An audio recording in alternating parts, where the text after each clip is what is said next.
Sit back, relax. Here's your intro. All began as an innocent little lab accident, and now Uncle Harry is an uncommon housefly, and 4-year-old Turner is as big as Dad. But the Edison family makes the best of a bizarre situation in their happy home known as Maniac Mansion. The TV show commercial was all I could find. Yo, really interesting. We're going to talk about the TV show too. Yeah, we are.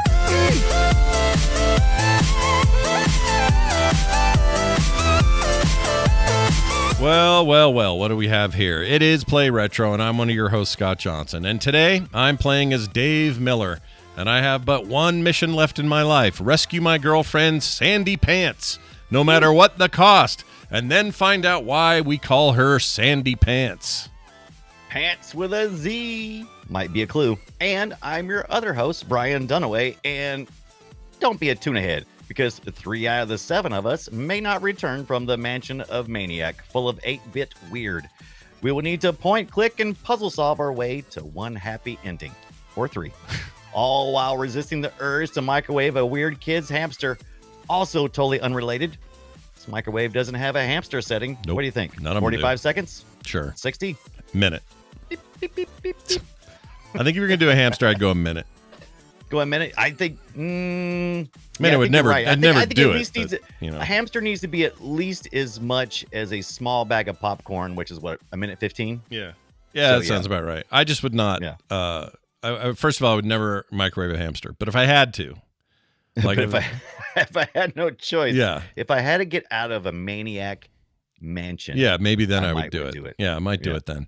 Especially some shitty looking old CGA color schemed looking ass old game like Maniac Mansion, which we're going to talk about soon. However, before we do, a couple of things about our retro week. I am trying really hard not to buy more handhelds. For whatever reason, I've been tempted by two things. The Tremu brick. Have you seen this thing? Little tiny metal casing. Let me find it real quick. Tremu. I thought you were saying Timu, like the purchasing No, temptation that is everywhere. So you're saying Tremu. So this is not an Amber Nick or a Pow Kitty or any of the other normal. Not the brands you know brands of. Exactly. I'll send you. Know of. Okay. I'll send you a link there. You can take a look at it. This device comes in a bunch of colors. Got a metal case. Oh, I do know Tremu. I do know. I have seen these guys before. Ooh, looks like an Analog Pocket sort of. Yeah, they say it's like Analog Pocket Junior, like a little shrinky one. Right. And but the metal casing just makes it seem very primo, like real nice material. Now it's got to be software style emulation and not FPGA emulation. Oh, of course, like yeah. On the but because it's only like 100. Yeah, but this is not an FPGA sharp device at all. But it has these multiple, you can do different triggers on the back, and they have different LEDs and colors you can cycle through. It's a really cool little device, and I got real tempted by this one. I want this like this burgundy one I'm showing you right now. Yes. Or what do they call it? I don't see the red. Swerwish, Really service, red. whatever it is.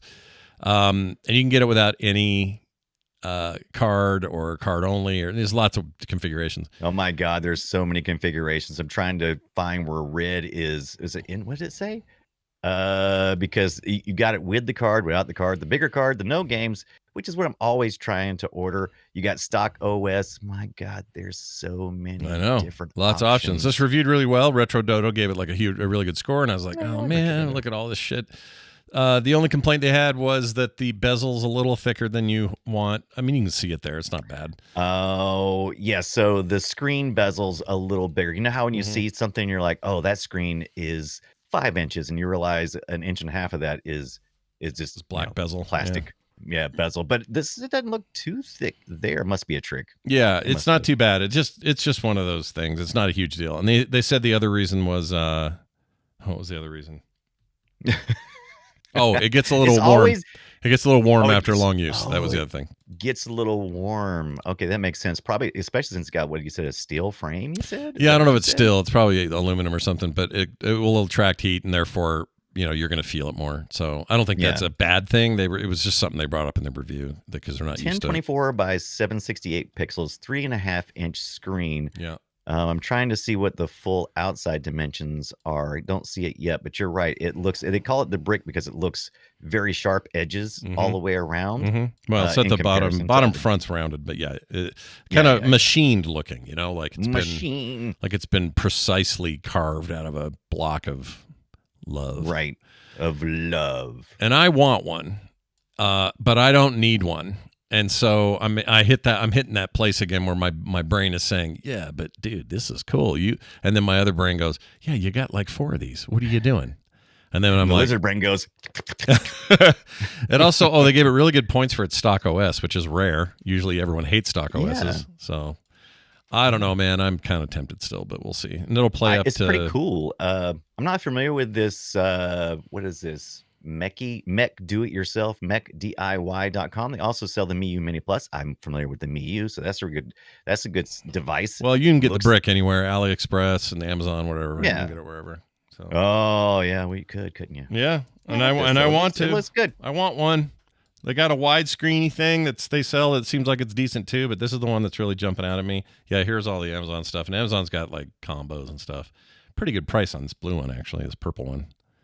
Purple. 30. Is it like the purple tentacle, or is it more like the green tentacle? That's a great question. Oh, this one's got a case for $84. Are you kidding? Yeah. Dude. And it's a nicely branded Trimu. Trim UI. Trim UI. I'm not sure where I'm supposed to put the emphasis at. Yeah. Trigu. I don't know. You spell it Trim UI is the easiest way, but I think it's the way. Trim. See, now there's their other. This is their Pro handheld. This is like their big wide load one. It's only $10 more. I should think about that. But then when I started thinking about that, I was like, you know what I really want is the Ambernick. What is it? 44U? Is it? Yeah. The big one. Yeah. Yeah. That kind of seems like it's got everything I'd ever need to do. And I like Linux based more than I like the Android based stuff. So I should do that because that's about the same price too. So it's just like, gosh dang it, dude, with all this shit, I just want it all. These are all great. We've talked about it a little bit pre-show because we both have this problem where we want to get all of them, and we keep asking ourselves why. And it's because they keep coming out with new ones in new form factors. Because it's like, oh, this screen's a little more form factory, like would fit well in my hands, and the screen size fits in the systems that I most like to emulate. It's just I want a whole shelf of them. Just I can walk by, pick up the one I want, and go. And this has kind of always been my complaint anyway with a lot of these retro handheld devices. They want to be everything, and I'm like, I don't want you to be everything. I literally want you to be a lot less. Yeah, just be one. Just thing. be really, really good at the things that you basically, this is how I feel about electric cars and why I'm so hesitant to invest in an electric car yet. I need someone to just come out and go, look, you've all been convinced that you need a 42-inch screen mounted to the front of your dashboard, that you need to have remote locking on everything, that there's no key to do any, like you've all been convinced that must be the only way to do the future of electric cars. Someone needs to just come along and say, this is a car with all the normal car-ass things you're used to. It just happens to be electric. That's all I'm asking for. I don't need I don't need you to try to convince me that I need to be an internet blip on the road. I don't need that. I need a car that's reliable, that's efficient, and is electric. Done. Everything else can be fine. Let me push a button to roll my windows up. I don't need to be 6 miles away on Wi-Fi going start remotely. I don't need any of this. I just need a car. Not to be an old man shaking his fist at the sky, but I kind of feel like that about video games sometimes. Like lots of times when I go back and play retro video games, like Maniac Mansion, for example, that we're talking about this week. Lots of times I feel like, oh, remember when it was easy to identify a game mechanic that you liked and you just ran into the ground? It feels like so many games now are like, we're going to have 100 game mechanics, and all the games end up feeling the same. Yeah. It's like, this all feel the same. So it's got different mixes of the same stuff, and it just feels like potluck. Feels like we all just threw a bunch of stuff in. Not all new games are bad. I'm not the old man shaking his fist. Of course not. Shaking my fist a little. Well, you're going to shake it a little like a little fist shaking. I get it. Nothing wrong with that. So, like, what I probably ought to do is just grab this. Oh, those are going to be out. I should just You get get it this. by Christmas. We're getting very close to Christmas this episode. We've only got like maybe like a week of shopping days, maybe 2 or 3 to be honest. Maybe I should just We're get the.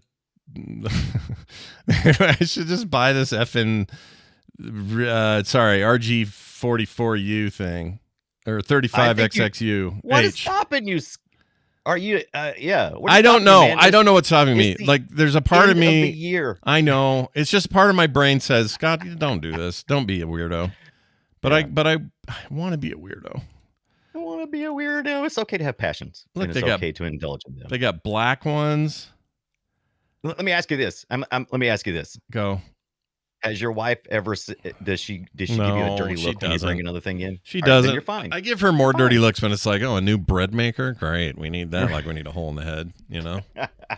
That's what significant others are really good at, letting you know when you're crossing the line. If she's not telling you that you cross the line, then you're still fine, man. Yeah, you're still fine. I guess I'm trying to find a good value here too, because all these ones I'm looking at are all around the $87-$90 mark, and I may as well just get the H from freaking.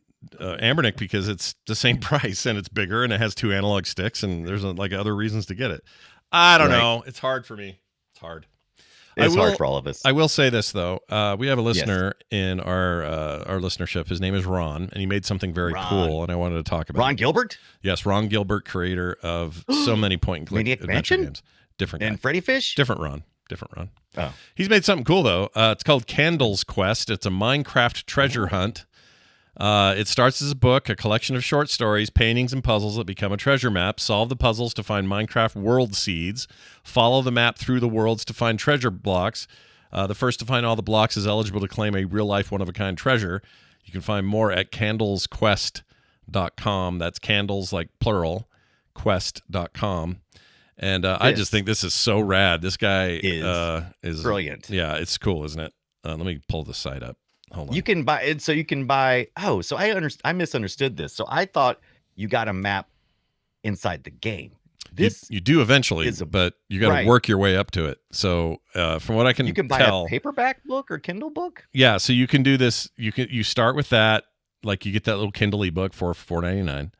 You start to work through your clues. Eventually, that leads to you getting seeds, and you know how seeds work in Minecraft. You can launch it. And it's basically the world that's created by the seed.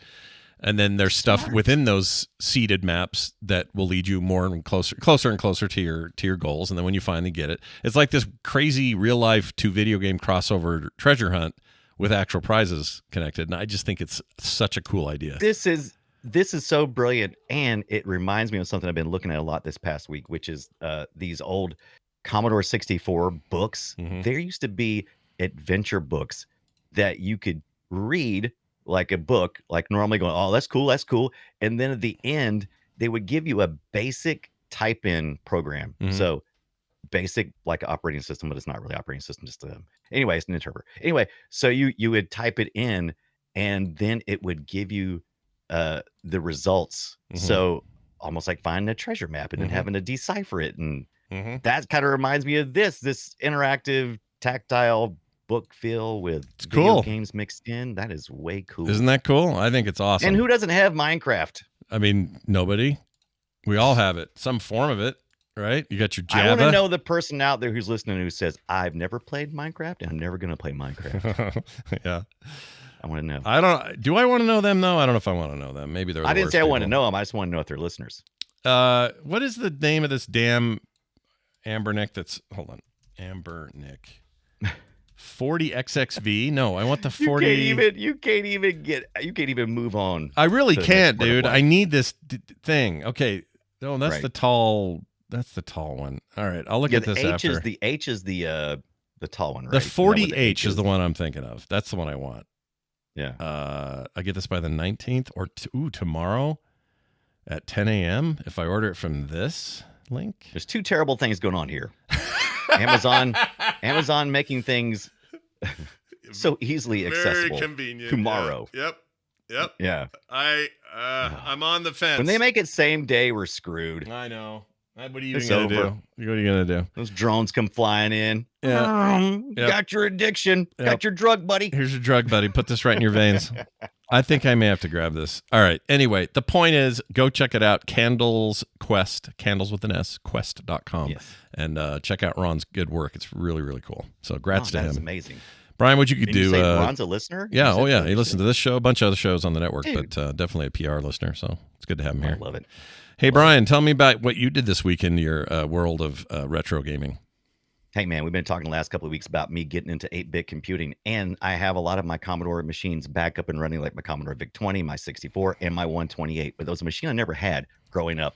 But my dad got me about a year ago because he found it at some kind of yard sale or something, and it's called a Commodore 16. Never owned one of these. Came out after the 64. It was kind of a cost savings measure, had less memory, and had a different chip in it and everything. Anyway, not as many of these were sold. So, does it work? No, it do not. No, So it I've been do not. watching Oh, shit. No, it do not. So Okay. I've been watching. Well, let's put it this way. It powers on out of order power supply. It powers on, but the screen is black and wavy with like these grid things and stuff. I haven't seen an exact description, but the point is this. I've been getting into looking at 8-bit computer repair, and this is my next project. I'm going to see if I can get at least troubleshoot what's wrong. I don't know if we'll be able to replace the parts. You can buy aftermarket parts now for replacement components for a lot of these things, but not everything. So we're going to see how far I get. But stay tuned for more of my Commodore 16 adventures, because this systems is not really, there's nothing really too special about it other than the rareness. And it's kind of like this dark brownish color. I really like the dark brown color. Yeah, you like that? It feels like the Zune. Feels like Microsoft said, "Ooh, let us get involved." It is a little Zune. Yeah. It's a little Zune. Zune-like. A little Zune-like. Zune. Put that in this. Oh, it doesn't. Does it have the SID chip? I think it has the TED chip. No, they replaced the VIC-2. It must have a SID chip. I have to look. The TED chip. I like that. Yeah, the TED chip. They put a couple of different new components in this thing, and they're kind of rare and hard to find. And did they stick with the same cart style slot? Nope. Bunch of buttholes. What were they thinking? Yeah, jerk wads. Commodore 64. 16. Right. Well done. I saw the greatest argument online the other day about N64 and Commodore 64 people arguing about where's the cooler use of 64, theirs or the other guys. And that was great, because one guy's like, there's a whole generation of children who's the number 64 means something to them because Nintendo did it beer. And the other guy goes, whatever, we were doing that way before that, and there's a whole generation of bear. They were just like at each other on this thread. It was cracking me up. That's the dumbest argument. It is an apples and oranges argument, because 64 and the Commodore 64 refers to the memory space, which you don't get all of. And the Nintendo 64 is about the processing, is what the 64 signifies. That's the dumbest argument, and I love it. I want to get involved. It's pretty dumb. It's about the dumbest thing I've ever heard, but whatever. Right. I enjoyed it. I love it. This new model, by the way, the RG40 XXH, has those multicolored, color-changing RGB rings around the analog sticks. Yes. I've heard some people love that, and some people get sick of it immediately. And you know what? I hope you keep bringing up your particular status on whether you've ordered it. And I hope that we have, highs and a climax and a resolution by the end of the episode. I mean, I think I don't know why. It'll make the story of this episode so good. Yeah. If we can make it happen. Yeah. You know what's funny is most of the negative reviews, almost all of them are, where's the Nintendo games? It's like, okay, guys. You got to understand, Nintendo will sue people into oblivion if they include their ROMs on their freaking discs. Yeah. Go get your own. But the point is, fine. Like, that's the only negative reviews. Everything else in here is like this. You don't want Amber Nick's versions of the NES games anyway. Trust me. No, they're jacked. Some of those ROMs are not right. It's all effed. They're not right. They're all jacked. I went to launch Joust on a 35XX or whatever. Yeah. And it launched 1942, the forward-scrolling shooter game. It's like, hello, that is not Joust. He was trying to launch Joust 1942. I'm trying to think if there was any crossover in the system. I think they just named a file wrong. That's what I think. I think probably that thing so. is just named probably wrong. So. Really weird, but it is what it is. And at some point, we're going to probably want to try to test those what do you call them? The Ambernet controllers. I want to see how they hold up. See if they're any good. Absolutely. Also, I love controllers. I also want the Retroid Pockets, but those are really expensive. Those are like $250. Yeah, they're more powerful. So we've talked a little bit about in the past. We need to probably revisit it, but there's usually two mindsets with this kind of stuff. You can either have a Linux operating system or an Android operating system, and you can also have dual boot where you can boot to either one. Yeah. The interfacing on the Linux side is much better. Usually you get an emulation station type of setup, and the Android side is usually like the regular Google setup, but you have apps you launch. However, the Android side is much more efficient at running mobile processors, which are basically in these machines, and so it's able to squeeze out a little bit more, so you can play games like N64, where the N64 counterpart on a Linux operating system not as good. So if you're looking at 16-bit, 8-bit systems, then the Linux side looks better, plays just as well, if not better sometimes. And then if you're going further ahead in that, then you usually want to go with something with the Android, which usually means a little beefier machine, which usually means higher price. All right, let me ask you this question. Yes. Micro SD cards. Samsung still kind of the bomb? That's the ones everybody likes the most? Or It's as good as anything. Definitely if you get any of these handhelds, you're probably going to replace the card the first thing you do, because your saves are going to go corrupt. You're going to lose all your. They use really crappy cards. They're like no name. Who knows where they found them on a bathroom floor kind of cards. They're not fancy. However, I did notice the recent ones were a little better. I think I even got like a SanDisk in one of them or something, so it wasn't bad. They've heard our complaints, because the big thing is when you eject these cheaper cards and you're made out of cheaper material, they're on the outside of the wafers, so you plug those in your machine, you pull them back out and put them back in the other, and after a while they just go, yeah, they just die. Give you a big fart. But yeah, they're doing a little better. Okay, let me ask you this then. 512. If I want 512 gig. Right. Pro or Evo Select. I don't know what the difference is. Is one faster? I don't think you're going to see much difference. There is a little speed difference, and I think one's I don't think you're going to notice any difference, to be honest with you. Okay. So I could just get like a SanDisk, cheapo 512. Yeah, it's not going to. Why am I doing this? Why am I doing this? I'm doing this. Unless it's something that accesses the I can't think. Most of it's going to be dumped into memory. I mean, unless the size is just too large. But I mean, I don't know. I think I'm doing this. That's a good question. I think I'm doing it. Right. Brian, I'm sorry I'm doing this on air right now. You could do it on air right now, and then we'll get feedback later. So yeah. Oh, my wife has a $300 sewing machine in our bag. What? I do that. Is it a hint? So it is the shopping season, and I'll often find stuff, and I'm like, do I save it for later, or do I go ahead and get it for her? I don't like that at all. I'm not a fan of that. This is going to be the most expensive handheld. Yet another turn.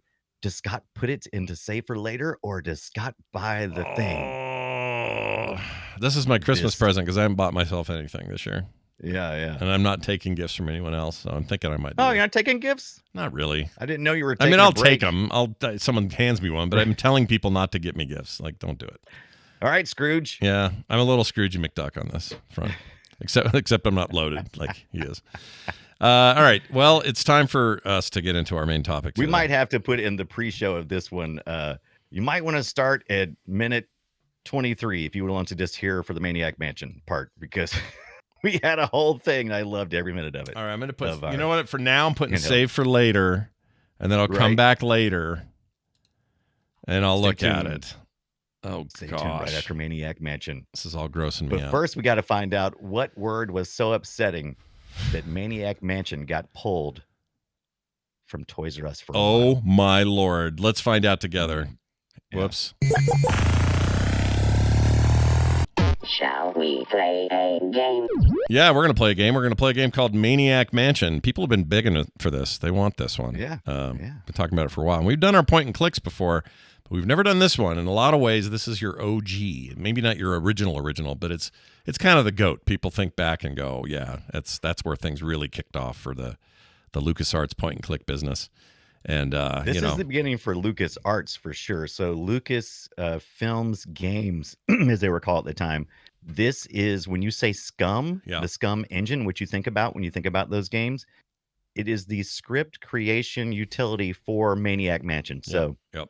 this is where they wrote it. It's where it all started, and then would evolve from there, and you would see the careers of luminary developers like Tim Schafer and freaking Ron Gilbert and some of the biggest names, Gary Winnick. These names and these humongous names. These are guys that would go on to like change. They would literally have changed the video game landscape to include this genre that's never really left. It ebbs and flows, but we still have plenty of these today that come out, and they're largely responsible for that.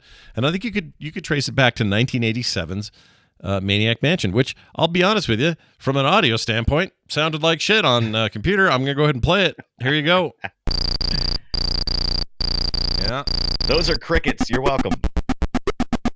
Here's some rockin' music.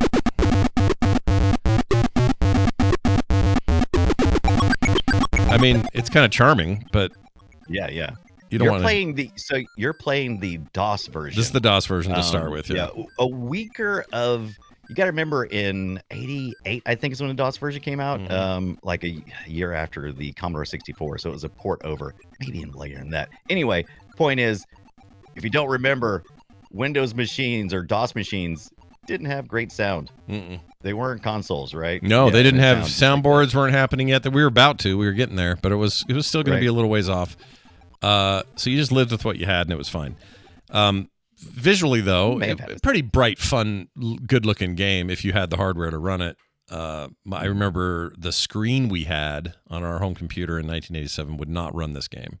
So we had to get a new computer or I had to find a friend who had it. And I did the latter. I found a friend who had it, and I played it at his house. What little I played. That's the thing about this game is I did not play that much of it. Its sequel, or it's more like its spiritual follow-up. It's a true sequel, but Day of the Tentacle's like its own thing in a lot of ways. Yeah. I played the living shit out of that, but that was later. Day of the Tentacle was 6 years later, and it was titled Maniac Mansion 2, Day of the Tentacle. Yep. So, I mean, but everybody called it Day of the Tentacle. Yeah, nobody, it is easy to forget that they are actually games that there was a direct sequel. It's mostly thought of as like Tim Schafer's first big splash of his input. Like he is primarily responsible for Day of the Tentacle, and a lot of what Day of the Tentacle became is his influence. But Maniac Mansion is very interesting because, all right, so this thing comes out in 1987. You control this character named Dave, as I mentioned earlier, Dave Miller. All right.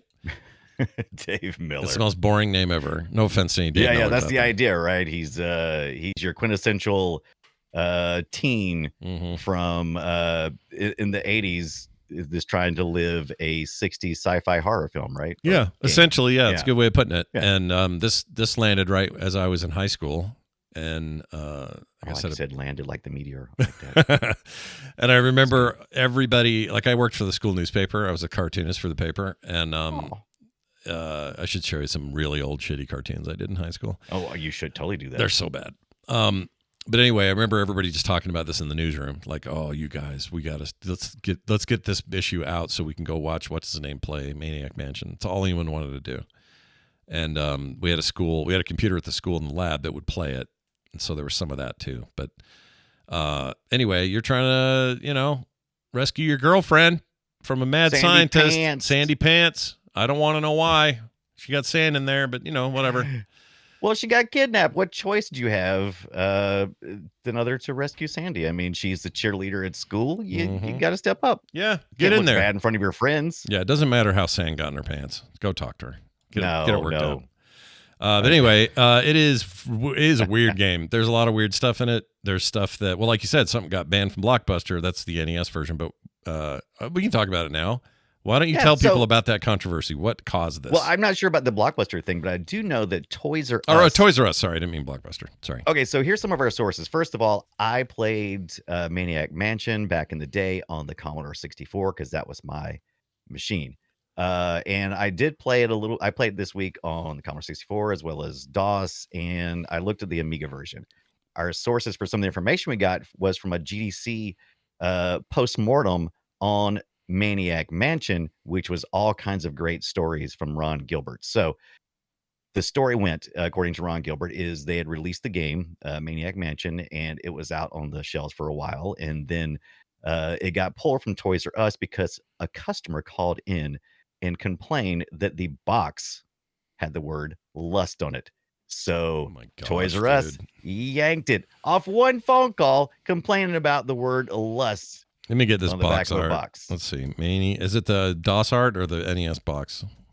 It would have been, let's see, it was probably the DOS box fat. I guess. Did Toys R Us do any Commodore 64 stuff? I don't think I they don't remember. did. Yeah. But it had to be because it was released on the Commodore 64, so it had to be that one because it was only like a couple of months after release, so it had to be the Commodore 64. All right, let's see. So, I yeah. found the whole thing. Let me see if we can blow this up. Now, I don't know more. if you'll find the original box because once they pulled it, they then they put it back out without the word lust on it. Oh, this is Spanish or something. Okay, I don't want that. It's yeah. What do you think the word is in Spanish for lust? What do you think that is? It's hey y'all. Is it on the back or the front? Do you know? Hey, I'm not sure. He did not say in his presentation. Okay. Oh, it's But I'm another assuming Spanish. probably Why is on this the all back there's Spanish? one I'm more. getting all Spanish. Oh, it's because we're using the word DOS. It's confusing it. That's hilarious. That Yeah. makes sense, though. It's getting That confused. makes sense. But I don't think it was on the DOS version. Like I said, I don't think the DOS version came out until, was it 89, I believe, or something like that? I thought you know what? You might be right. When Yeah, so I think NES it's was probably the original 90, Commodore right? 64. 90 was NES. Is that right? Yeah, the NES I think was the last version to come out and the most different visually. I can't find the word lust anywhere, so this must be Lust. removed. Like I from... said, I only have one resource on it, and it's straight from the man, Ron Gilbert, on that GDC YouTube video where he talks about the postmortem on Maniac Mansion. If you really want to have a good time, go watch any GDC postmortem on any of the classic video games where the developer or designer gets up there and talks about what was going on exactly. Yep. It was really interesting to listen to him talk about the background of it. We'll get into what the actual game is and the story about it in a second, but basically this was the first game that they were self-publishing at Lucasfilms Games, and they were all working at the ranch, Lucas's ranch, you know. And Skywalker Ranch, they'd call it. The Skywalker Ranch, which was made up to look like a normal ranch, but it employed creative types. So in the main building where George Lucas's office was a big giant mansion. Guess what? That's what they modeled. That's what Gary Winnick designed the mansion in this game. He designed it after that large building there. That would make sense, sure. That makes sense. And the game guys, they all worked out in a stable. So like a stable, but it was really a game development place. And Lucas has had a couple of things he told him. He said, keep it small, be the best at what you're doing, and don't lose any money. Yeah. And so they did. They started brainstorming, came up with some ideas. They looked and see what was popular gaming wise. King's Quest and that kind of stuff was real popular at the time. Other, adventure games were real popular, and you would at that time you would use a text parser, and you would type in what you wanted your adventurer to do. You'd look at his screen, and they were all like, nope, I want to use point and click. So that's what they did. They developed a Scum engine so that you could point and click your way, picking verbs to create actions on what you want to do, which is a genre defining move. Like they changed the way these things are thought of. Like gone are the days of typing in north when you want to move north. Instead, you're clicking in places. You're doing a visual exchange of language on the screen. Like it is such a big deal. You can't understate it. It really is. Growing up, I played a lot more text parsers than I did point and click. Right. And so I was always partial to those, but I can definitely, after playing Secret Monkey Island and the other point and click adventures from Lucasfilms games, I really appreciate them. I used to like going and typing and trying to figure out. It was like a game in itself going, oh, what do they call that thing on screen? Is it called a gate?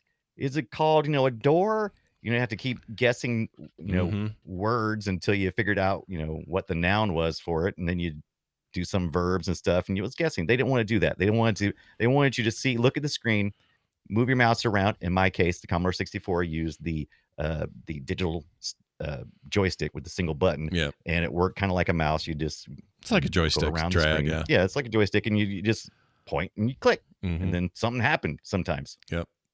Yeah, sometimes you'd get places and get things done. Yeah. Sometimes, and then sometimes you would die. So this is where the game comes in.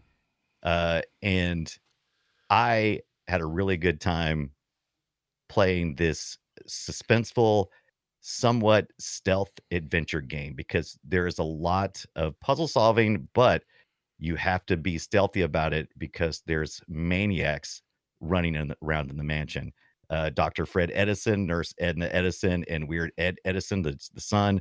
And there's a whole bunch of them. And plus, you'll run into the green and purple tentacle, which is very, very recognizable, right? Day of the Tentacle. Day of the Tentacle would eventually take that to new places, yeah. Yes. Dave Miller's your main guy. Bernard Bernoulli is a stereotypical nerd, great with electronics. You have other friends. He's the one that comes back, Bernard. That's right. You got Razor. Yeah. He's a punk rocker guy. Leads a band called Razor and the Scumettes. That's kind of cute. I love Razor. She's a punk rocker, man. Yeah, she's awesome. She's cool. Sid, a new wave musician, also good with audio equipment. Michael F. Stop, a high school photographer. Are you starting to get some ideas of the punny that is in this game? Yeah. I mean, Gilbert's entire career is just a pun, right? Like, that's what he does. Wendy, an aspiring writer, and then finally Jeff Woody, a laid back surfer dude, is what that guy is. He's Jeff Woody. Get it? Because he's a surfer dude. Yeah, Woody. Jesus. Get it? Because he rides a Woody. Yeah, I know that. Like they drive those Woody panel-sided cars and everything. Yeah, we realize there's double meanings here, but so did Ron Gilbert. He knows. He sure did. So you start this game out, like you said, to rescue Sandy. You're outside the mansion, and you got to pick, besides Dave, who you have to play as, you got to pick 2 other characters out of those 7, and each one of them has their own skills. And did you have a particular go-to group? Personally, I'll tell you mine. Then you tell me who your group is. Okay. I had Dave Miller, of course, but now I would pick Bernard, who's the nerd, and then I picked Razor, the punk rocker, because she does music shit. Yeah. She's an artist. I picked Dave. Well, obviously you have to play Dave. Yeah. Got to play Dave. Wendy and Jeff Woody. Jeff Woody. That is an interesting pick because he's each kind one of these useless. He's characters kind of has lame. the ability to I like him. Right, to solve puzzles. Yeah. And as a result, you will get a certain ending. You should be able to complete the game in multiple different ways based on the characters you pick. And Wendy is able to read a manuscript and do different things with that, which is important if you choose to go with one ending. And Jeff Woody is just kind of a generalized all-around goofball.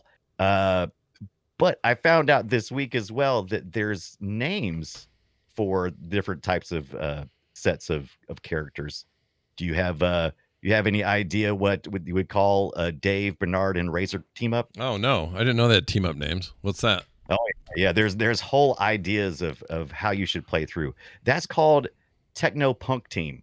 Oh Lord, that's my go-to. Wait, what's mine called then? If I got Wendy, Jeff Woody, and me, what do we call that? I was trying to figure that out because I don't think I've seen that one. Wait, no, I'm wrong. There is. You picked Dave, Jeff, and Wendy. Yeah. So you picked surfer, writer, and boyfriend, and that's known as the Misfit Trio. I got to admit, it's been a very long time. I wasn't able to really play this well this week, other than the NES version, so I didn't get that far in these. But that sounds familiar to me now. I forgot about that. Yeah. They got like a gang name, basically. Yeah. You got to pick your group so that you can succeed. Just like in school, same thing. You got your little clique. You got to solve your problems with your friends. I get it. That makes perfect sense. Did you? Yeah. But I don't want to spoil too much about the game because it's amazing and it's short and basically it's not super long. Yeah, you can get through it. No. I don't know how long do you. What is time to beat or whatever on this game? I think typically if you're just a casual gamer, it's probably going to take you somewhere around 2 hours, your first run through. It'd be faster next time, possibly, if you don't get stuck on a puzzle. But the fact is, there's lots of different ways to shuffle these characters, and there's, I think there was 3 different endings, I believe. I haven't played all the endings, so I'm not 100% sure. So according to how long to beat, 3 hours for the main story, roughly what you said, 3 hours or so. Main plus sides 5.5, completionist 5.5, so it's kind of the same. And all styles, about 3.5 hours on average. So yeah, not on too bad. average, it's about that. This is what we expected from games back then. They weren't that long. Yeah. but it was really smart to have these 7 different characters that you kind of mix between, because the replayability was going to be important, because there's a couple ways you can lengthen these games. You can make them hard as shit for no particular reason, right? That's no fun, Mhm. because that's obvious to the player. Or you can mix it up like they did here, and rewarding the player by allowing them to explore all the things they may have missed, because in a point and click game, it's really easy to either force the player to feel like they're on rails. They've got to finish step 1, step 2, or if you kind of make it a little more open world where they can kind of choose what path they want to take. Mhm. If you have multiple endings like this, that you reward the player. And so I think this game is just, it has a lot going for it. You'll look at it, if you haven't played a retro game in a while, you'll go in and look at Maniac Mansion, you'll go, this is big, blocky, clunky, and no fun. But if you put it into context, it's Then kind it's of, a blast. if you realize the stepping stone that it is, Mhm. you can really begin to appreciate what was going on here. Yeah, They didn't invent all this No, stuff, but no, they no. just They refined it they though. just A lot of firmed it up. Yeah. Yeah, they firmed it up and made it funny, and that was a Oh, product. that's the other thing that's hard. Humor in Yeah. games, especially a game like this, where at least the DOS version, I can't speak to the N60 or the Commodore, but the this version of it has no sound except for that music I played earlier. This bit, this whole thing. Whoops. That's typical of all versions. I didn't play the Amiga version. Yeah, that was it. That's what you got. So if you're walking around in the hallway like we're showing some video of here, this is silent. There's nothing. You get a click sound, a little click noise. It's like a little or whatever. And that's how games were. Now, if you're playing this on DOS, you probably didn't hear much other than this little bit of music. Now, if you're playing on the Commodore 64, it loaded off of a floppy disk, and you had floppy disk load, which slows the game down. So you did at least get the nice clicking and clacking of your floppy drive. Sure. Every time you did something. Yep. And but you're right. When I was playing that this week, it was very evident to me. And so what I did was I went and picked some chip tunes off YouTube, and I would play those in the background on Good loop idea. while I was playing this, because there just wasn't enough resources to have, to constantly be firing off the SID chip on the Commodore 64 to play music. Now, if you played the NES version, you had music the entire time if you chose it. However, you realize how much you hate that. Almost it's immediately. very repetitive. It's really repetitive. Because, yeah. Right. What happens is each character gets by default in their inventory a CD, and each character has their own music. Yeah. But all of it's very kind of, it's not great. And so, and it just plays throughout. So you've got the constant soundtrack going on, but luckily you can turn that off. You can choose it from your little picker, and you can go turn off CD player, and then you go, listen and enjoy the silence. And let's see if we can hear the tentacles slithering around upstairs. Yeah. Otherwise, you got this in your head. If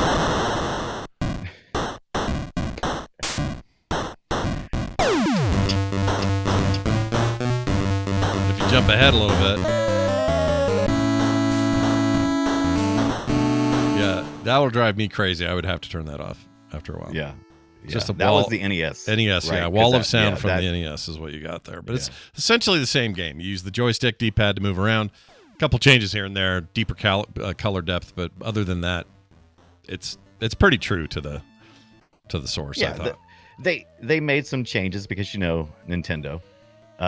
They made it like if it seemed questionable, they took it out. If it seemed a little too sexy, so I think there's like a naked statue on the second floor. I think they either covered it up or removed it. I didn't play the NES version real long, mainly because it was so jarring. After playing the Commodore 64 version and then playing the DOS version, which we're playing for December this month, it is December. And when I went to the NES, I'm like, ooh, these character models are weird and only in contrast. If it was the only one you ever played, the Commodore 64 and DOS versions are going to be weird. No, I agreed. Yeah, they're bigger heads in the DOS and Commodore versions, and in the NES version, they're just kind of, I don't know, they're normalized a little bit. These characters. Yeah. But they look a lot different. The rooms are smaller on the NES version, so like you'll go into certain areas and all the objects that you would normally click on in the other versions would all be like just stacked up into a pile very uncomfortably. Yeah. And so if you love the NES version, it's a great way to experience this game. You still get the spoiler. You probably heard about it though. There's a point in the game where you can choose to be the bad guy, and you can choose to microwave the hamster. Yeah. And it belongs to one of the characters in the mansion, and it affects the story play. But yeah, but they they got rid of a couple of things that seemed too rough or gory or whatever wasn't. Well, you know what'll let me tell you what'll happen if you microwave somebody in your family's pet. I think that's enough. That's probably going to get you some trouble. I think there's going to be some heat. That's going to get you, yeah.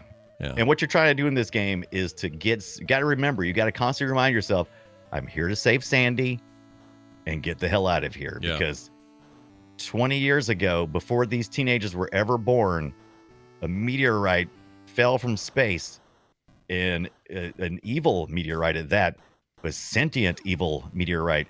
And it affected the family living there. And now they're all green, I think, except in the DOS version where they have regular human skin or something. I can't remember. Ugh. All right.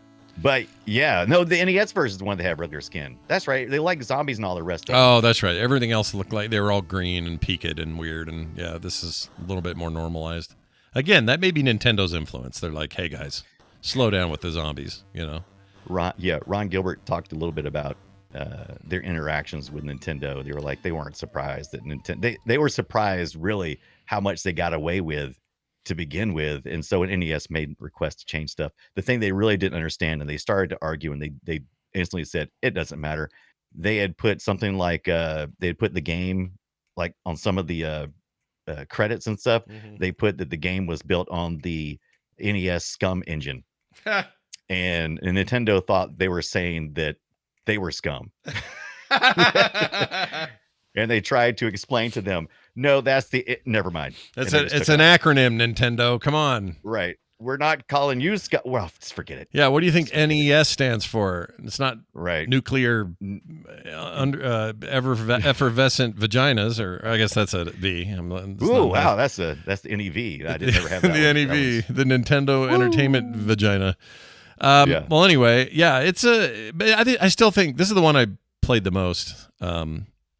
Because I had an NES. Yeah, my friend brought this card over. We'd play this a bunch, and it just felt more accessible than the DOS one for me at the time, because I just didn't have anything like that, you know. And being a few years later, 1990 as opposed to the 87, we had seen a couple of things. We knew a couple of things. We had seen a couple of things since the first one was released. Yeah, and I actually found that to be the most jarring point for me. On the it's a lot faster, plays a lot faster, and you are doing some sneaking around, and there'll be cutscenes. We haven't talked about that yet, but really important new idea, cutscenes, where suddenly while you're playing, the game basically save states for a second, and it plays like a video, and usually one of the other family members in the house will forward the story and possibly alert you to the fact that they're moving about the mansion and that you'll need to hide and get out of the way. And that was very intense on the Commodore 64 because everything you had to click and wait. So if I clicked on a door, there'd be a little snail that pop up, and I'd have to wait for the disc to load, and then I would move on. And that built tension. And on the NES, I didn't have time enough to feel tension. I would, there would be a cutscene, the character would say, I'm going to the kitchen, and I'd be in the kitchen like, oh shoot. And I'd start, and as soon as the cutscene ended, I'd start trying to book it, and then I'd run into them almost immediately, and I'd be like, oh, that was. Do you remember, since you brought this up, do you remember the first video game you ever played that had a form of a cutscene in it? I don't remember. I was not aware of what cutscenes were, but I think this must have been my first experience with a cutscene, because my first cutscene coined the phrase. They probably coined the phrase, but my first version of this is got to be this right here, Pac-Man cutscenes. Yeah. The Pac-Man actually has the first true cutscene, right? Because in between levels, they'll cut to Pac-Man eating the other ghosts, but it's a natural in between levels kind of cutscene, right? Yeah, every 3 levels, I think, if I have that right. It's been a long time, but I think it was every 3 levels you would get a cutscene, and in some ways they were connected. Did like they this call one, it intermission or something? Did they call it like? They called it like intermission or something like that. They had a particular. They term may they have used, said but yeah, you're that, right. yeah, but it felt like it's like it's like proto cutscenes in video games, and I don't think I know Yes. anything. I don't think anything else I know of is like that. That early, I mean. Obviously, Right. stuff came later, and now it's very common. But It was very jarring, but kind of exciting. It's kind of like a Jack in the Box kind of thing, mhm. where if you watch the clock, you're probably going to know when the cutscene is going to happen. Yeah. It's all programmatic. But you kind of forget because you're so involved with focusing on puzzle solving, which is great, a great mechanic when you Mhm. have a horror game to try to focus on puzzle solving while something, because Among Us basically lives and dies in this, right? Yeah, The whole idea is that you're running around a ship trying to fix stuff. So your attention is focused on this, but you're also waiting for somebody to stab you in the back. yeah, And so the same thing with this game, at least in the earlier versions, like the Commodore 64 version, the DOS version, it felt like that those cutscenes would just all of a sudden you're just waiting on them and they'd pop up and like, yeah, Jack in the Box, got me. yeah, Charlie yeah. in the Box. Charlie in the Box. If you jump ahead some, we end up with a sequel, and this comes out in let's see, it's called Maniac Mansion 2: Day of the Tentacle. Most people just remember Day of the Tentacle, so it's kind of funny. It kind of set itself apart in a weird way. This comes out 6 years later, 1993, the year of Jurassic Park, and this thing had all kinds of stuff. Like here's some of that. Boy, you missed the party. You and the clown were having a party? No, last night at the Novelty Good Salesmen's Convention. I tell you, we Novelty Good Salesmen know how to have a good time. Yeah, like that. Dialogue and music and way more animation and color and color icons and that kind of stuff. We're gonna do a full Day of the Tentacle episode. We've got to do a full one on it. Yeah. And we can't just squeeze it in here, right? I mean, No, it's it needs considered its one own- of the greatest of all time for a reason. It's so good. Yeah. A fantastic Bernard game. comes back. So Bernard, the character that we played in this one, the nerdy guy, he's back. Yep. And the tentacles are back too. Love people who do the purple and green cosplays and stuff. It's so much fun. Yeah. But you have I didn't when I first started playing, and I got so frustrated because, like I did say, I picked that techno nerd kind of team, and I had Bernard, and he runs away from the tentacle every time, Mhm. and it's so frustrating until I figured out, oh, it's just Bernard. Mhm. Yeah.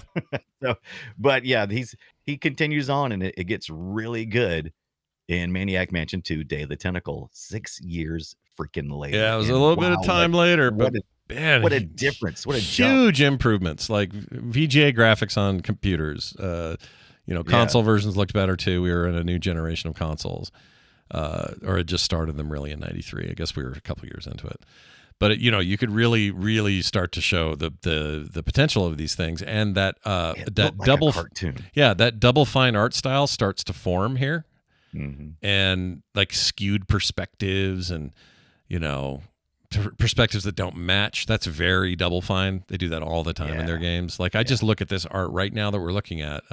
For folks listening at home, we're just watching a cut, or one of the scenes where he's walking around looking for clues, and the perspectives are all jacked up. And if you've played any recent or old Double Fine games, in particular like Psychonauts 2 or something, they still do this. Like that door is wrong. Look at that door. That microwave, wrong perspective. But it's such a cool style. It's not wrong in that it's bad. It's just such a great choice for an art style. And this would stick. This is pretty much them today. Yeah. Like I feel like this game was really what planted the seed and said, all right, this is Tim Schafer's. This is his jam. I mean, he was lead designer. Dave Grossman second in charge. In terms of writers, Ron Gilbert had a hand in that, but this is mostly a Tim Schafer thing, and it shows. It shows, and that's good because Tim Schafer is like Lord and Savior of these things. If you want to go So back and watch Gary Winnick, who was great, by the way, but much more cartoony style, almost kind of reminds me of, especially some of the illustrative work he did beforehand to kind of pitch and sell this game, or the Maniac Mansion, the first one. It reminds me kind of like Far Side kind of art. Sure. And the animations are hilarious because they have to be. Like right now we're watching Day of the Tentacle, and he's moving like a cartoon character. In the first one, they couldn't break out of the box that they were drawing these in because of technical limitations. And so whenever they walked away from you or towards you, the weird shin shuffle they do to represent walking still makes me laugh. Oh yeah, when he's every- running, when he's every run, time. when walking It's- upstairs and he's doing that like Yeah. It's like these weird noodle shin things that kind of like almost propel. Yeah. It's funny. great. You're right. It's funny because it has to be, because how else are you gonna back then do that? That's But wow, what else was were we gonna do? exactly. But look at this room. Look at the skewed perspective in here. These doors and stuff. I love it. It's like Funhouse, Tim Burton. Exactly.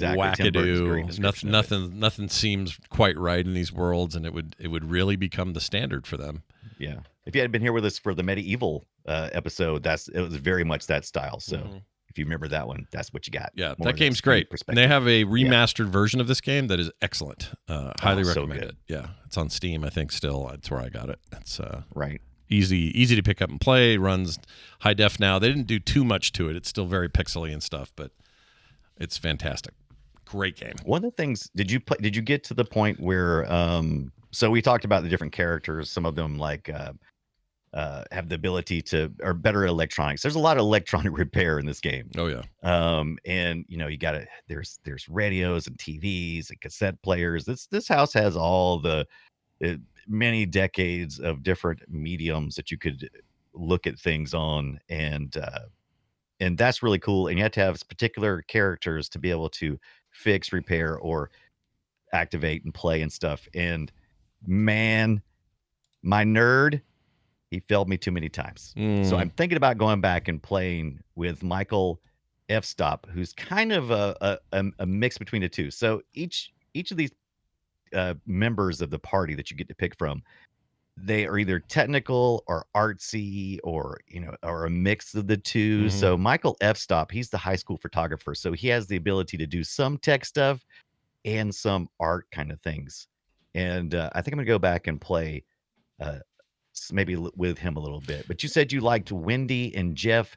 I think on my next playthrough I may do Dave, because you gotta. Yeah, you have to do Dave. And There's no getting around Dave. yeah, and I think I might do Sid and F. Stop. All right. Michael F. Stop. I think it's a good combination.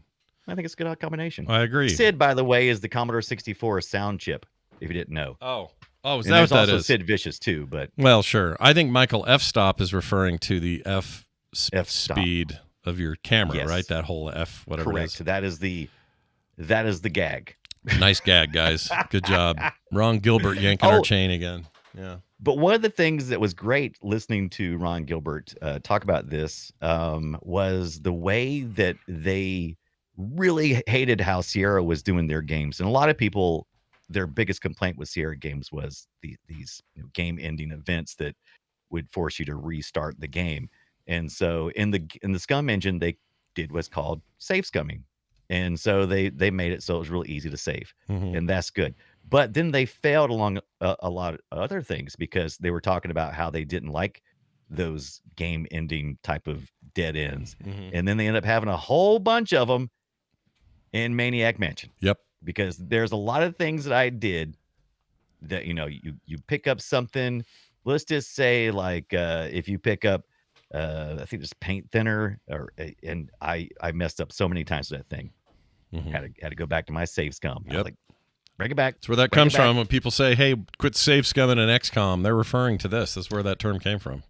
Now, save scumming is pretty quick and easy nowadays, especially in emulation. But back on the Commodore 64, you would have your game disc, which is two-sided, which is called a flippy. You ever heard it called a flippy? No. Scott? No. I've never heard the term until this past week. But That's someone news to me. referred to a double-sided floppy disk as a flippy, which makes sense because you got to flip it over, right? Yeah. So you load up side one, that gives you like the intro screen kind of, and sets up the story. Yeah. And then instantly you got to flip it over so that you can play the actual game itself. Oh. And then if you need to save, you have to pull that bad boy out and hope that a save disk is nearby, because then you will need to put that save disk in there. And God forbid you didn't pre-format it, because you know what? A lot of floppy disk, they weren't formatted beforehand. Yeah. So, Yeah. so what do you do? What do you do? It's like, oh no, I hope I have a second machine, because you're out of luck. But you have to pull the game disc out and put it in. So save disk. Whew. Yeah. Not not the not greatest. as much as a scummy thing to do. No, A lot of work. no, but I just love that it's stuck as a thing to say. So if you do it in any Yeah. game, you're doing it in a single player version of Call of Duty, and you're like Right. saving right before the big fight. People call it save scumming. It's great. Yeah, I love yeah. that. I love doing that. it. No shame. No shame at all. Do what you got to do. Play the game you want Do to what you play. gotta do, baby. Play the way you want to play. There was also a TV show, very briefly, 1990 to 1993, a sitcom based loosely on the game. This was produced by George Lucas. I remember none of this. I remember it a little bit, and it's only because Joe Flattery. Is it Flattery? Flattery. I think it's Flattery. Is that how you say it? Flattery. I think it's right. Anyway, SCTV days, you may remember that. This was originally a Canadian type of comedy, but I think it came to like the Family Channel. I've seen it. It was either Family on Channel. UPN or some cable network. I remember seeing this during the 90s, and essentially is Maniac Mansion with the Edison family, who have not kidnapped Sandy, by the way. Mhm. And it's very loosely based on the characters that lived inside the mansion, but they don't really address, the meteorite or anything like that. And the characters are even weirder, but it's pretty good. And I think Eugene Levy he created it. And I think I also did some writing too. And of course, Gary Winnick and Ron Gilbert consulted some too. Got what's her name from The Sopranos in there and Goodfellas. Can't think of her name. Yeah. But man, if you want to see something, if you didn't live during the 90s and you want to know what the 90s felt like, There's a way to do that. this is very much like all the shit that's not in syndication that you've never seen before. It's the dad This from, you mentioned SCTV, but he's also the dad from Freaks and Geeks. That's why I know this guy. Oh, okay. Right. Yeah. Yeah. Good point. Just died recently, I think. Yeah. Not very long ago. Yeah, I don't think I've got the gumption to sit and watch this, but I'm glad it exists. It's actually pretty great because I think they were trying to do a modern take on like the Addams family, that dysfunctional family but close knit family of weirdos that are bond together. There's I think the cousin is like a fly or something. He's a fly, the fly head. The human head with the fly body. But it's just 90s crap. Canadian humor. The best of humors is the Canadian humors. Anyway, you can find all those episodes, by the way, on YouTube. They're all up there. So. Oh, really? Yeah. I know that I saw like Freeform had it on Pluto, or which one was Probably it? some of those will have them too. Yeah. Freeform channel. I wouldn't be surprised. But if you're you're like, I just want to go to YouTube, they're all there. The big playlist has every episode found them in there. They all look fine. They all look like not VHS transfers. They don't look great, but definitely not the same type of Lucasfilm's games humor from that time. No. Yeah, definitely not that type, but it is its own little thing. Well, these days you can emulate these games. You can also get real hardware for these couple of games, or you can get Good Old Games has versions of the old stuff. And as I mentioned, that remaster on Steam as well. Yeah. So if you want to play, the old DOS shit, you're good. If you don't, or if you want it, yeah. If you don't, that's too bad. And I know, Scott, you played Thimbleweed Park. I did back a couple of years ago, and you seemed to really enjoy that. Loved it. Another Ron Gilbert joint. Exactly. They had this thing. Yeah. So Carter and I played it through, and every time they had these little hidden pixels that were just literally just what looked like a broken pixel on some surface, and you were supposed to collect those, and they were called speck of dust. We'd click on the speck and go, speck of dust, because we'd see it and we'd all yell speck of dust and go get them, collect them all. It was a super fun playthrough. Right. We liked that game a lot.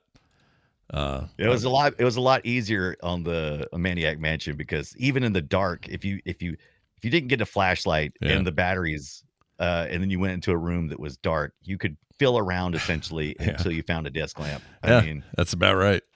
Yeah, speck of dust, that's much more difficult. Speck of dust.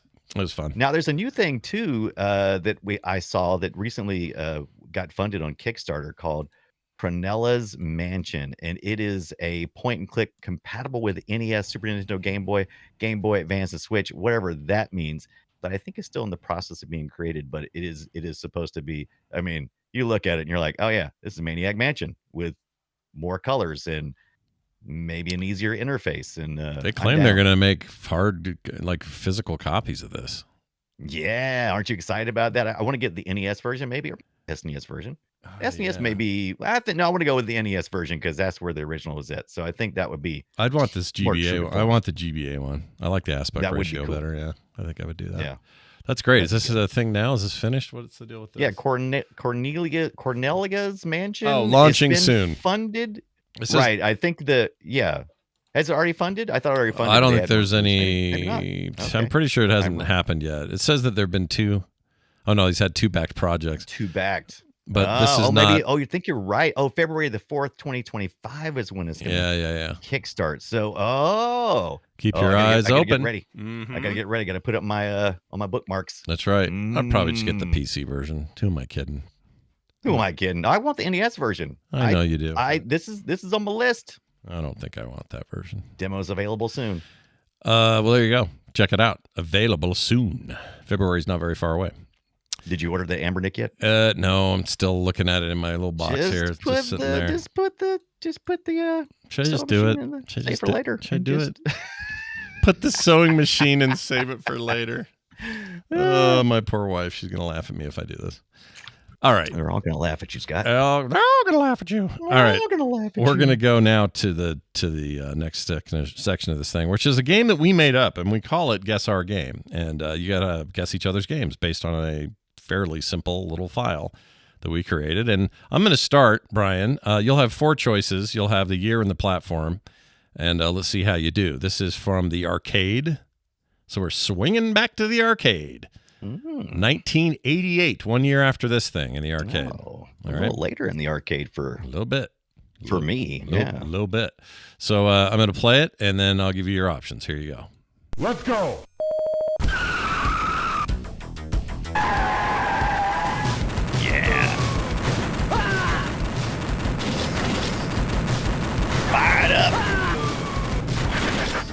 Okay, as you can hear, lots of shooting, lots of let's go kind of stuff. Yeah. Rah, let's go, baby. Here are your games. All of these are 1998 games, so these are all going to be accurate for the year. Your options are A, Narc, B, Koyuki Cuckoo Tiger. I'm not sure I'm saying that right, but it's here in the States, it was Twin Cobra is what they called it here. Okay, right. C, Vindicators, or D, Target Renegade. Target Renegade, huh? All actual games. All were here in the U.S. at the time. So, all right. So I don't know what the hell Twin Cobra is. B. So I'm going to mark that off the list for now because it could be it, but I don't know. Yeah. If it is, I don't recognize it. Sure. Vindicators. I'm trying to remember how that sounds. Target Renegade. That's not as familiar. I've definitely played something called Vindicators. Was it at the arcade? Was it the year 1988? Not sure about that.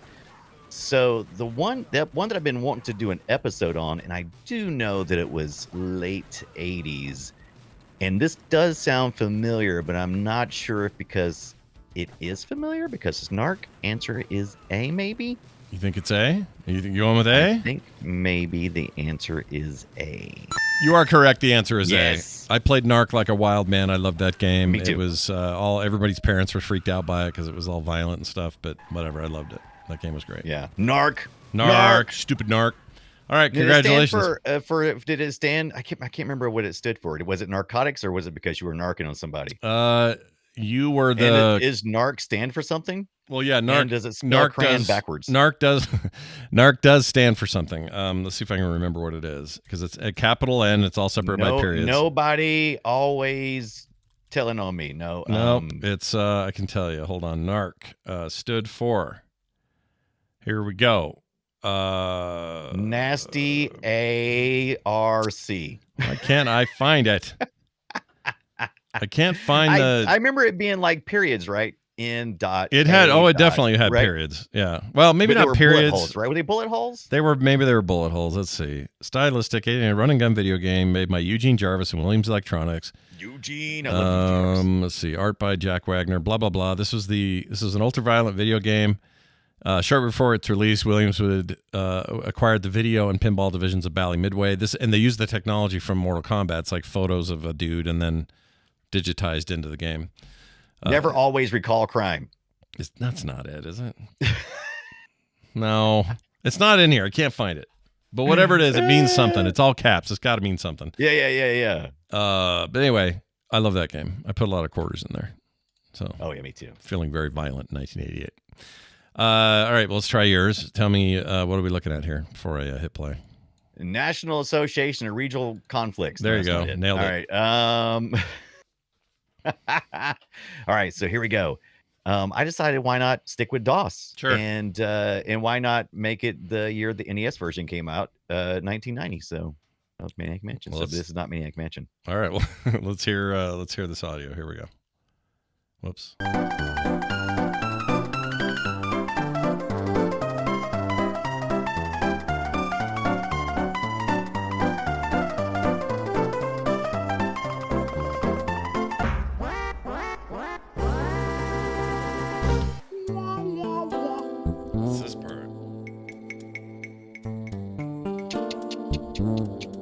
Figured out. What are my options? What do we got here?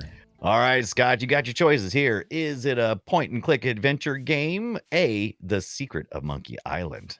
B, King's Quest 5. C, Leisure Suit Larry 3. Or D, Indiana Jones and the Last Crusade. So I've played everything here with two exceptions. I have not played King's Quest 5 or Leisure Suit Larry 3, but I have played Indiana Jones: The Last Crusade and The Secret of Monkey Island. I don't think it's either of those because I don't remember this westerny, hometowny music. Right. King's Quest doesn't feel right. I'm gonna like this stuff at the end. Let me turn this up again. Right here. I mean, that sounds like Leisure Suit Larry getting up to some sneaky shit. Oh, you think he's maybe sitting around in his leisure suit? Yeah. Being Larry? Being Larry. I'm going to say it's Leisure Suit Larry. Is that your final answer? Yeah. Oh, Scott, I'm sorry to say you guessed it right. It is C. It is Leisure Suit Larry 3. I love how you always try to trick me into thinking I got it wrong. Right. It's great. It's great. Yeah, we've been it's like one of the very many requested Leisure Suit Larry. People really want us to do an episode on that, and I'm down with it. I'm fine with it. I'm afraid it's not gonna look. The game was about being a perv, right? Yeah, and the game's okay. Jokes. The game's okay. It's just not great. What made it set it apart was its content, and that's why everybody talks about it. Yeah, that's it. It was edgy for the time, and I'm curious if it'll be edgy. I don't know if it'll be offensive. I don't think it was edgy enough to be offensive, but I do want to revisit it. But every 12-year-old is like, he talks about wieners and stuff. Like, you know what I mean? Like, that's what people are up to. We'll see. Yeah. Well, it'll be a while because we're not doing another point and click for a while, but we'll see. I don't think it'll be offensive, to be honest with you. I think it'll be like, more like grown. Yeah. I feel like it's going to be more grown. Probably more grown than anything. I think I agree with you. Yeah. Well, there you go. We both won today, and you know what that means. Time to welcome a brand new game to Retro Town, which is 20 years as we see it.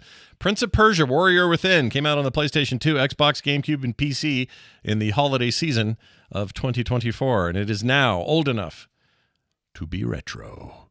Bold enough to be retro, play retro. Yeah, that's right. Sands of Time was awesome. What a great game. Or no, Warrior Within was this one. Sands of Time came before it, but they're both good. Yeah, both great. I feel like this game just happened yesterday, and you can also get it at 80% off right now on that Steam. And I've been thinking about it. $2. Bunch of rumors floating around that they're remaking Sands of Time over at Ubisoft, but now no one knows for sure because Ubisoft's like put the kibosh on like half their crap. So yeah, we don't know what they're doing now. Yep. We will see. Let's get to some listener feedback. Whoops. Welcome to the play when I click them. Let's start with this one. This is a text who came to us at 801-471-0462. Hello, gentlemen. Just became a Patreon supporter and wanted to ask you if you've ever considered covering Commander Keen. Yes, with a blanket and smothering him. Just kidding. And then Dutch oven. Yep, Yeah. Dutch oven every time. Says looking at getting into the Ambernick world, and that was one of my favorites growing up. I played it on DOS, but just learned that there was a Game Boy version as well. Can't wait to hear you tear into my RG 353V on Christmas. Got one for my son too. Thanks for all you do. You both provide me with a ton of retro joy during a modern workday. That's awesome. Glad to have you here, man. Although we didn't get his name, so whoever you are, you're rad. Hello, gentlemen. Yes. And guess what? If you stay tuned for 2 more episodes, we were talking about this earlier in the show. That may be our final game for December. Commander Keen. Yep. Much requested as well, and very excited. Look at that. He's got an Ambernick. May have it before Scott has his. Well, if I pull the trigger, I'll have it tomorrow because I got a source on tomorrow, but I don't know. Oh, okay. You just tempted me to do this now. I'm going to move it to cart. I'm just saying. I'm going to put my wife's crap on Save for later. Save for later. How do you do that? How do you do that?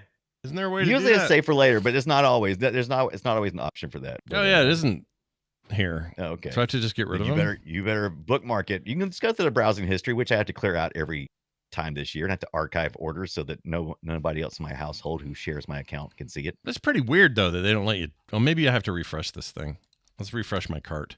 This is so dumb that I'm doing this. Yeah, there's no. My stuff has save for later. Her stuff does not have save for later. Oh, interesting. Why would that be? I don't know. I just want to put it in my list or do some shit with it. All right. Congratulations on hello, gentlemen, on your RG35 3V and getting one with your kid. That's brilliant, and it's going to be good. It's going to be good. Commander Keen's pretty good in there. I think I'm doing it, Brian. Am I doing this? It's another $131. Why am I doing this? What else are you going to do with $131? I have not done really much for myself lately, so I feel like I know, and you got to get it. You got to get it now for the end of the year because it's the tax year 2024. If you don't, I don't know how it applies, but still, if you don't do it before the end of the year, what will you do? Yeah. You'll have too much money in your account. You're right. If you don't do it. I got to think of it that way, don't I? What choice do you have? I'll use my PayPal account even. I won't even have to have this come out of anything important. I'm trying to justify it here. All right. That's what I'm doing. All right. I'm doing it. Use this payment method tomorrow, December 14th. I mean, how can you beat that? Yeah. Free shipping. Oh boy. Tax is $10. Jeez. Yeah. You better back out. You better hold off. Oh shit. Don't say that to me. Better read that next message first. I'm hitting play. Think about it I'm placing it. It's happening. I just hit it. I'll return it if I have to. All right. There you go. I did it. Next message is an email from Ken. Ken wrote in to playretroshow@gmail.com. He says, I saw this and then realized the likelihood of it being a scam. Sounds cool, but who's getting an N64 Japanese cart here anyway? Look if you like. I've done a search and it's not jumping out how to get it anywhere, and I don't have an N64 or Japanese carts anyway that are not emulated, LOL. Maybe somebody else does, big world. So it's a YouTube thing and then an Amazon link for one of these tools. So I'm going to pull this up. Let's try to make sense of this. Right. Oh my gosh, come on. Ken's talking about, I believe, I opened the link. It looks like is the so Ken doesn't have an N64. He's doing a thought experiment. He doesn't have an N64 or Japanese N64 carts. Right. And this adapter is making use of a physical lock that Nintendo put, I think, on the SNES. And I think it's to keep stuff from being region. It's to region block stuff, right? Is the idea? Well, it's not necessarily totally region blocked or region unblocked because Japan and America both live on the same type of power grid, the NTSC. Yeah. Whereas there's the PAL region and the NTSC region, and a lot of times we can play these games if there's only a physical lock. So you couldn't do this to like a PAL game, right? Right. Well, I didn't know that had to do with power. I thought that was a video standard. Like NTSC was like a different refresh rate / It is based on the power. So right? the power determines that? I didn't know that. 50 hertz, 50 hertz in PAL because the power coming in has to do that for the timing and everything to work. That has to kind of flow through that way. Same with the US with the 60 hertz and also Japan. And but but he's right. So Ken's saying that you can take a Japanese cart and play it on an N64 with this mod, which you can already do if you swap carts. Yeah. With a Japanese game. So yeah, it's a good thought. Yeah, it should. But work. it's a physical hunk of plastic, and you do a little bit of Yeah. work on the device, and then like that video showed, and then you're good. It is funny though that he doesn't have any of this, so it doesn't matter. Yeah. So Nintendo, Nintendo has always wanted to control as much as they can control, like distribution and carts and everything else. And so, but they're also cost conscious too. So they put both of these, Japan and North America, they both have the same slots and cards, but they're shaped differently on the outside. The plastic part is so that they could lock it so you couldn't push it into the slot, and that's what this does. This basically, you open up your N64, and you pull out the old piece, you put the new piece in, and then that plastic's not getting blocked, and you can put it in here and play it. Yeah. Can't do it if you've got a PAL machine though. Hey pal, that's not going to work. You got to do more junk. You got to do some power conversion and everything else. Clock speed's not the same. Yeah, all kinds of different things. I'm not your buddy, pal. I'm not your but pal. Yeah, there friend. you go, Ken. Yeah, good job, Which Ken. Not wrong. Yep. Thanks for sharing that with us.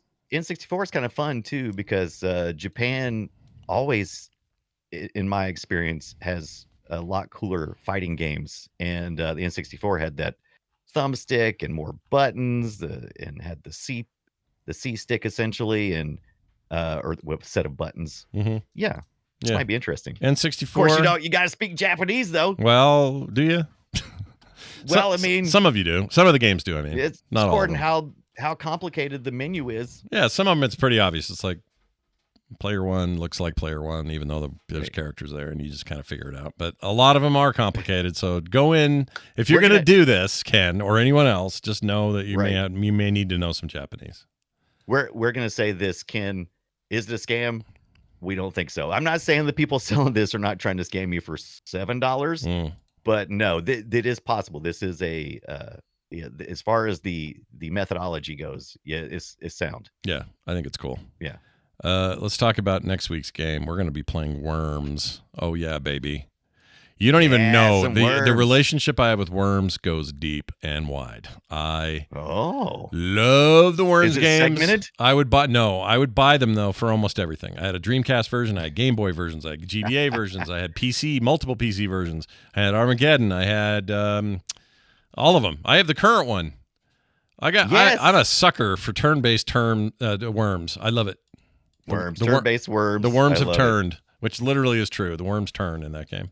And I always think about Worms and Lemmings and those types of games, and also like Nights into Dreams, because they all have content that was created specifically for Christmas. And Worms has some content before there was downloadable content to add some Christmas theming to it. So I'm interested in getting a little bit of Worms Christmas action on. I'm getting Worms for Christmas. Armageddon let you download voice packs, and I used to think that was so freaking rad. I loved it. Cool. Oh, right in the drink goes the worm. Oh, it's so good. Yeah, Worms is so much fun. One of the greatest. Fun. You're showing this. I don't know what you're showing on screen right now, but it very much reminds me of those old websites where you would have MIDI Christmas music in the background and those snowflakes falling in the foreground. Oh, well, this is just actually Worms Armageddon for PC. It is Worms Armageddon. Yeah. Yep. It's the best one. It still is to this day, the best Worms ever made. And it is so strategic and interesting. It's goofy, sure, but it's like deep turn-based tactical gameplay that up to this point, I wasn't even that interested in, but this game changed that for me. Oh, the grappling hooks. Holy shit. The grappling hooks. So much fun. Amazing game. Can't wait. We're going to talk about everything before the 3D one in 03. 17, my favorites, peoples. Yep. I even had that 2003 3D one you're talking about on my Xbox. I had that. Yeah. I had that one too. And it was pretty good, but they didn't quite nail it. Anyway. More on that next week. We're going to talk about Worms. In the meantime, a reminder about a couple of places you can go. One is Play Retro's what am I trying to say? Our Play Retro's Patreon is what I'm trying to say. Play Retro's Patreon. It's kind of hard to say if you haven't said it a lot. We've had no new people in December. Look, I know you're all busy. You're all busy. You got Christmas. You got planning. But look at us over here trying to decide to pull the trigger on an Amazon order or not. And painfully, it's like, can I even do this? Well, we need your support. If we just had a few more patrons, this could have been much less belabored. Yeah, much Scott simpler. would have just ordered it at the top of the show. Much easier, much simpler. Pull the trigger, done. I wouldn't even talk about it. But so we could use your help over there. Patreon.com/playretro. A huge thanks to everybody who already does support us over there. We have some amazing patrons. Yeah, you guys are the freaking best. No commercials ever. Pre-show content every week. Other cool monthly benefits. And more. Check it out. Patreon.com/playretro. And a reminder, we have this other little site called the Retro Report, which you can find at I'm sorry, it's just retrogib.com. I don't know why I read it that way. Yeah. Retrogib.com. We got game servers, cool stuff. Did you know Unreal Tournament is now a thing you can just get on archive and they actually encourage it? Yep. Have you seen the secret level animated short yet about Unreal? No, but we got to get back in there. Me and Scott, the second half of the year, have really been getting our butts kicked with busy. But yeah, we got to get back to that. That was some of my favorite times this past year. That stuff's a blast. But when you get a second, go watch Secret Level on Amazon Prime, dude. Your mind is about to be blown. They have an Unreal origin story, 12-minute short on there. It's so good. Nice. So good. So good. The Warhammer 40K one is I still dream about the 40K one. So anyway, that's retrogib.com. And of course, our website, frogpants.com/playretro. That's going to do it for us. Brian, is there anything else you'd like to add before we go? I microwaved the hamster. Oh, no. I knew it was you. Go play something retro and don't eat your hamsters, and we'll see you next time. Popping corn. Those pants are made for frogging, if you know what I mean. I actually don't. Frogpants.com. Uncle Harry is an uncommon housefly. Wow. Okay. That's right, Uncle Harry. Get it?